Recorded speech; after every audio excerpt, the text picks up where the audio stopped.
This is Pastor Otis Moss, and you are watching the #1 podcast on the internet, none other than Empowering Voices, the best show on the internet, Empowering Voices.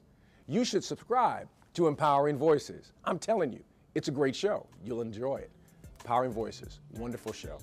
God bless.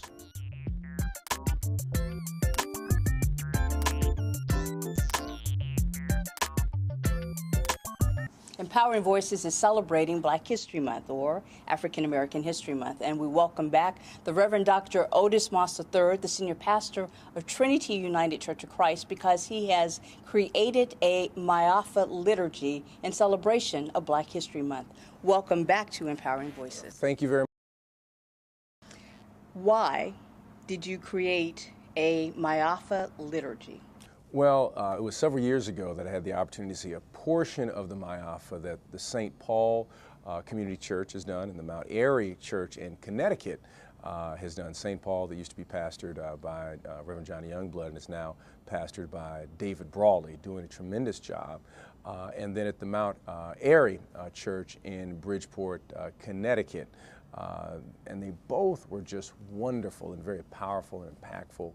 And I thought, what a great way to teach history. Now, these were plays that I saw. How do you move it into worship was my question, since most people will engage in worship on Sunday versus coming on a Thursday or a Friday or a Saturday night for a play. And so it was really laid on my heart to create a liturgy that walked us through African American history. And so we decided to build a ship, to turn the entire sanctuary into a liberated slave ship, the Amistad. And everything in worship would relate to our experience. Maafa means disaster or Holocaust. And so we would go every Sunday, West Africa, Caribbean, North America, the Great Migration, and we would see how we have traversed the challenges of being people of African descent in North America. Within the context of thinking about liberation, God's love, how does one theologically define the need to talk about the Holocaust within a worship service? Well, one of the things that is repeated over and over in the Old Testament is, remember, I am the God who brought you out of Egypt. And the Exodus narrative, as James Cone talks about, it has been appropriated in such a way in the African American community because we identify with being oppressed, enslaved, and then being set free by God. And in the Jewish tradition, it is sacred to lift up your history. And within the African American tradition, our history has been obscured, hidden, or we were told that we had no history. And so it is incumbent upon those within the Black church to reclaim our heritage. Every time you open up the Bible, it always says, this is the son of so-and-so and so-and-so. This is the daughter of so-and-so and so-and-so. What is known as not your liturgy, but the lineage of a person. And that's very important. And so the Maafa connects us to our lineage. It lets us know that we are deeply connected to not only a historical heritage, but an ancestral past where God moved in an amazing way to allow our people to go through one of the most horrific events in human history. Not recent history, not American history, but one of the most horrific events in human history. And we came on the other side as triumphant. But also we want to acknowledge those who did not make it.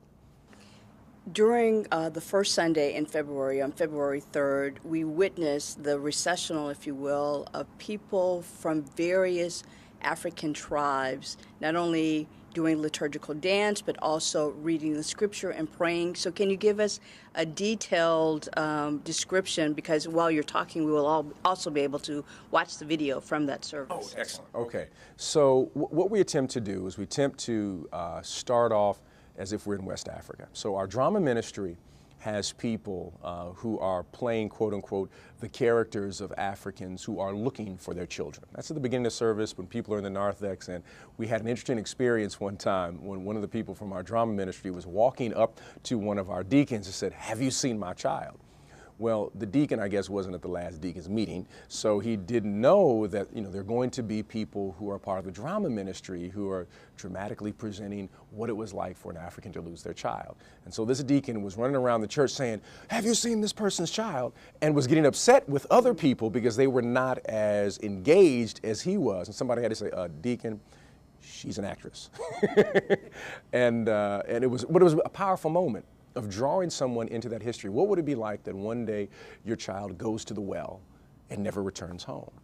What is it like that one day you are returning home from the river and your entire village is gone? And so we start out with that. And then we move through service with a processional of African dancers that demonstrate where we have come from, a dance of purification, a dance of celebration.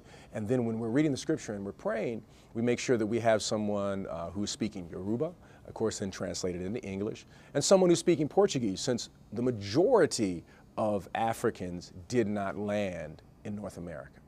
They went to South America, to the Caribbean, places that many of us don't even know, like Mexico and Honduras and Belize and Costa Rica, all of these places where we landed. So we wanted to make sure that we utilized language of where people landed, the language that they picked up and then transformed into a Creole form, because it's not the traditional European Portuguese. It is a Creolized Portuguese. And so we had someone speak in Portuguese on Sunday. We had someone speak in Yoruba on Sunday. We had someone who spoke, I'm not specific to the, I'm forgetting the name, but it was from Ghana, one of the languages in Ghana that we had a gentleman speak. And it was beautiful. And it really gave people a sense of where we have come from. It also reminded, and listening to me, I had the thought of what it was like on the day, if you will. In the Bible, it describes when there was the rush of wind and the room and the upper room, and the people came onto the streets because they heard languages from around the world. Oh, absolutely. And that's what we wanted to demonstrate. That's a great image to lift up. That the Spirit lands upon the people, and people of different tongues. And it's very clear in the Bible that you have not only one group from Africa, but at least 6 or 7 from Africa, people from a kind of what we consider to be the northern Mediterranean aspect. I don't like to say the Middle East because I don't think that's a correct term to use for those individuals who are from that area. But that's a powerful image of what we were attempting to do. And within Trinity, we have a large portion of people where English is not their first language. So we have a large population of people who speak Xhosa, who speak Portuguese, who speak Spanish, who speak Haitian Creole, who speak French, who are Afro-French. And so this has been a great opportunity for people to reconnect with who they are. And within that reconnection, within the context, again, referring back to the Bible, that we're all made in God's image, how does that help to, I'm going to use the word empower, people within the context of being liberated and the importance of God's love and social justice? Well, God has never asked people to negate who they are. He never asked the Samaritans to negate that they are Samaritan. He's never asked the Jews to negate that they are Jewish. He never even asked any Roman to negate that they were Roman. Celebrate it, embrace it, but at the same time connect with people of a different culture or region, but never negate who you are. That's the foundation of the Pentateuch, the first 5 books of the Bible, that you have to recognize who God is in relationship to your culture, your history, and to your heritage. And that empowers you, because as soon as you lose that, let me put it this way, when the Israelites left Egypt, one of the challenges for them was, did they want to become their own nation and operate with a level of self-determination, or did they want to continue to be Egyptian? To roll their history and heritage into another group. And there was a tension there. There were some who wanted to go back and say, that's exactly the way we want it, the way it was easy. And there's another group that said, no, we have to press on forward. We have to build our own nation. We have to be independent. We have to have self-determination. And that is what God is calling all of God's people, that I have created everybody so beautifully and unique in their own aspect. And nature abhors anything that is mono. That is singular. Nature is diverse. And by being diverse, it means that there is more growth. Anytime you have only a group of soybeans, only a group of these flowers, you can guarantee that there will be disease and decay. But if there is a diversity, you can ensure that the soil will be rich and animals will grow. Nature has figured that out. Humanity is yet to figure that out. God has been trying to teach us that for quite some time, but we have yet to learn the importance of our diversity and connecting with our roots, but not rejecting someone else's roots. Right. Within the context of connecting roots, let's talk about another piece of a document that you're also accompanying the Maafa Liturgy, the Peter's Map. Can you talk about that? Sure. The traditional map that we normally look at, everybody grew up on, whether it's in an atlas or in your textbook, is the Mercator map, or Mercator, I'm not sure, I think it's Mercator map. I think it was designed somewhere in around 1400, maybe it was my 1500, I'm not sure the date. But anyway, that's the standard map. And that map, in terms of cartography, was designed as European, or as Europe is the center. So Europe is a much larger landmass, and it makes every other landmass look much smaller, obviously, because they were the center of the world from that perspective was Europe.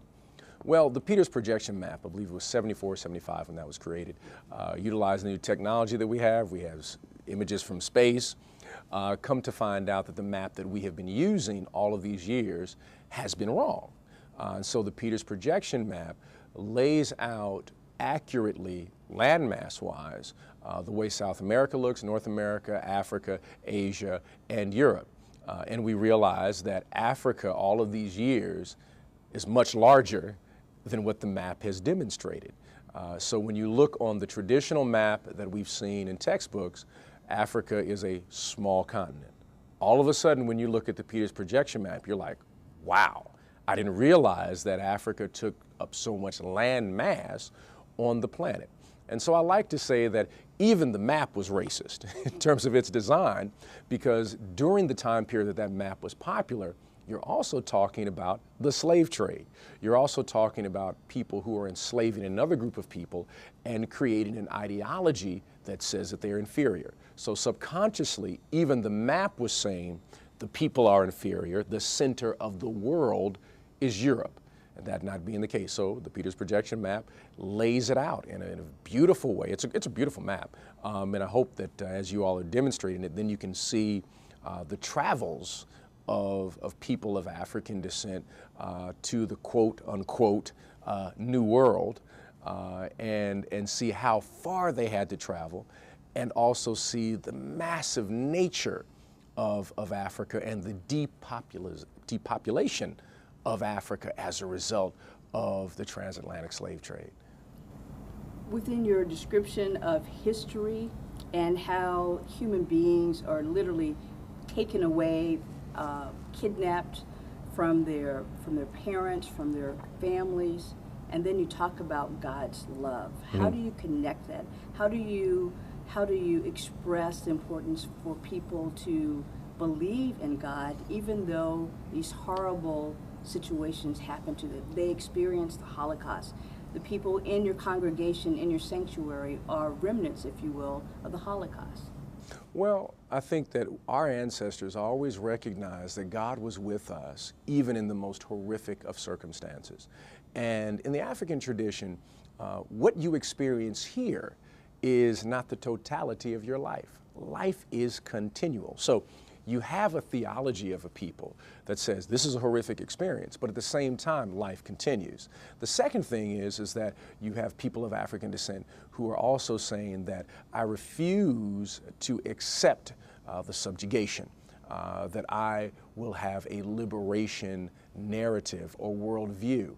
you also recognize that to survive the transatlantic slave trade, where in some cases 1 out of every 2, 2 out of every 4, a variety of researchers have looked at this, didn't survive. And not just because of sickness, but some of them chose not to survive because they thought that that was a great act of resistance.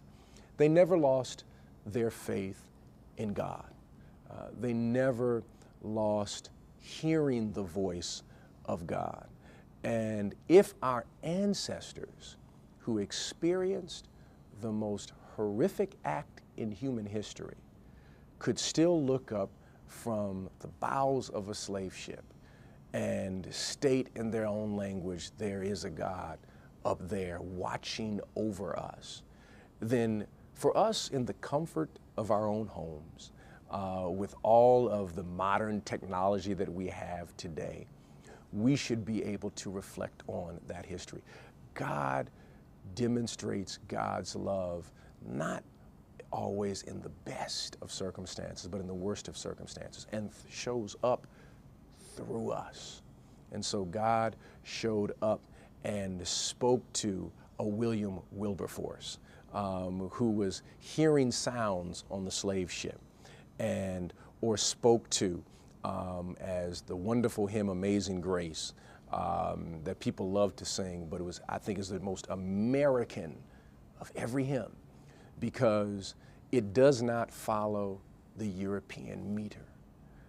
The meter is African, the words are American.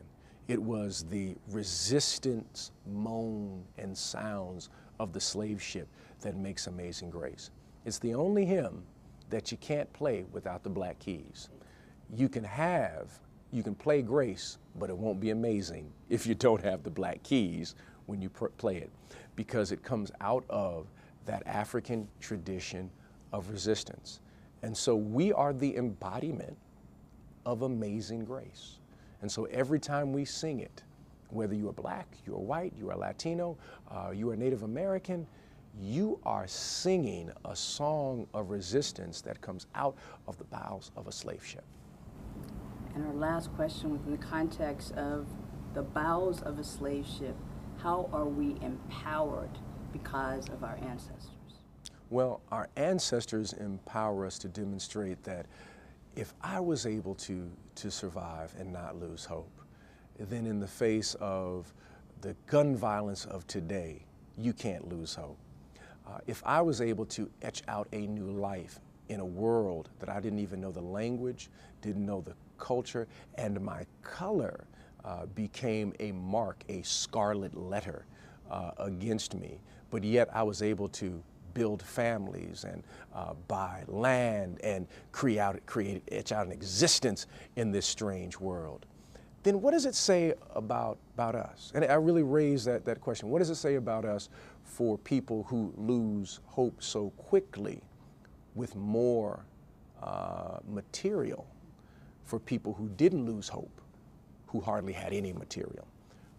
Our ancestors, 60 years outside of slavery, 60 years, owned more land, built more businesses, and had more wealth than we do today, proportionally, had more wealth than we do today. But yet, with all that we have, with colleges and public schools and access and the internet, and with some major entertainers who have the ability to speak all across the world, who have the ability to do the halftime show for the Super Bowl. But the question becomes, with all of that, are you able to liberate people? Or have we just been turned into modern day step and fetch it Uncle Toms who communicate entertainment for people when our ancestors refused to? We've been given so much. It's our responsibility to make sure that we leave this planet better. Our ancestors did. We should do the same.